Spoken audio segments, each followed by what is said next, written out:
John chapter 15. It's just exploding with all kinds of good stuff to really make us think and to get to know the heart of God even better. It makes me ask questions like, just how do you stay connected to Jesus?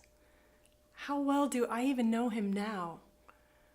What does he really want from us? Like, what are we here for? And what kind of things can we really ask God for? In this chapter, Jesus is talking to his disciples sometime right after they shared the Last Supper together. It's possible they were up on the roof where they just were and just had that meal, or even on their way to the Garden of Gethsemane after the meal. This could be called the Remain chapter, as Jesus says the word remain 8 times in the first 9 verses. In those verses, he instructs us to remain in him, remain in his word, and remain in his love. Remain in him, remain in his word, remain in his love. To keep this video somewhat short, we won't get to all 3 today, but let's talk about remaining in him. Let's read the first 5 verses of John chapter 15. Jesus said in verse 1, "I am the true grapevine, and my Father is the gardener. He cuts off every branch of mine that doesn't produce fruit, and he prunes the branches that do bear fruit so they will produce even more. You have already been pruned and purified by the message I have given you. Remain in me, and I will remain in you.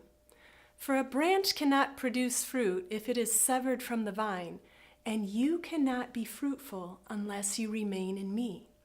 Yes, I am the vine, you are the branches. Those who remain in me and I in them will produce much fruit, for apart from me you can do nothing." Now the word remain comes from the Greek word meno, which means meno meno, ba ba da da da, meno meno, ba ba da ba, meno meno. Sorry, it means to stay, to remain, to wait for, or to abide. Now the word remain is used in the New Living Translation of the Bible, but several other translations use the word abide in the vine. Now, abide isn't a word I use a whole lot, so I looked it up in several English dictionaries, and here is a definition and synonyms I found interesting. To act in accordance with, like I said I would abide by their decision. Some synonyms are, and think of these describing your relationship to Jesus: to obey, to follow, hold to, conform to, adhere to, stick to, stand by, go along with, and respect.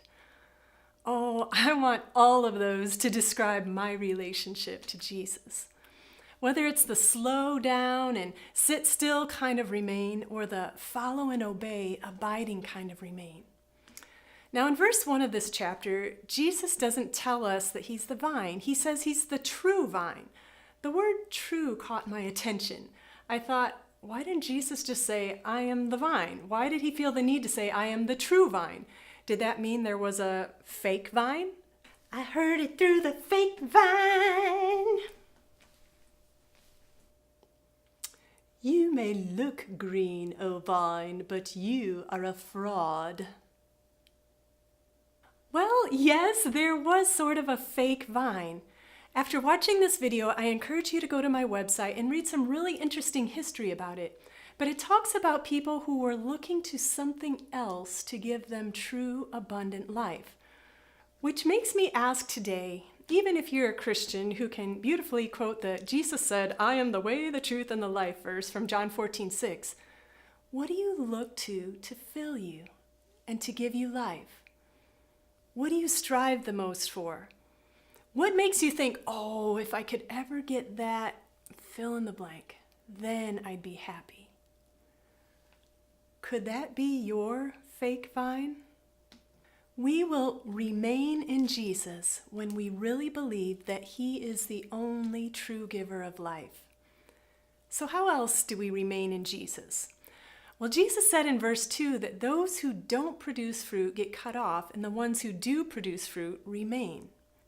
The word for fruit in Greek is karpos, and it can mean literal fruit, but it can also mean results or gain or actions.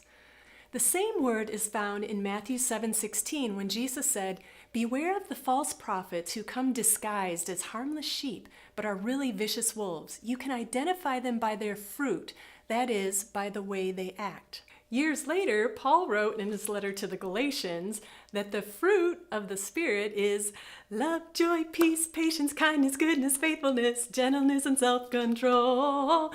Love, joy, peace, patience, kindness, goodness, faithfulness, gentleness, and self-control. Now, I'm sure that he sang it and did the motions as well to help them remember. So the fruit is acting like one who truly loves Jesus would act, but it can also refer to evangelistic fruit, or people who have decided to follow Jesus as a result of our showing them who Jesus is and loving them like Jesus did. Jesus said, "Those who remain in me and I in them will produce much fruit." So we will remain in Jesus if we produce fruit. Let's end this on verse number 5. Jesus said, "For apart from me, you can do nothing." Did he really mean nothing?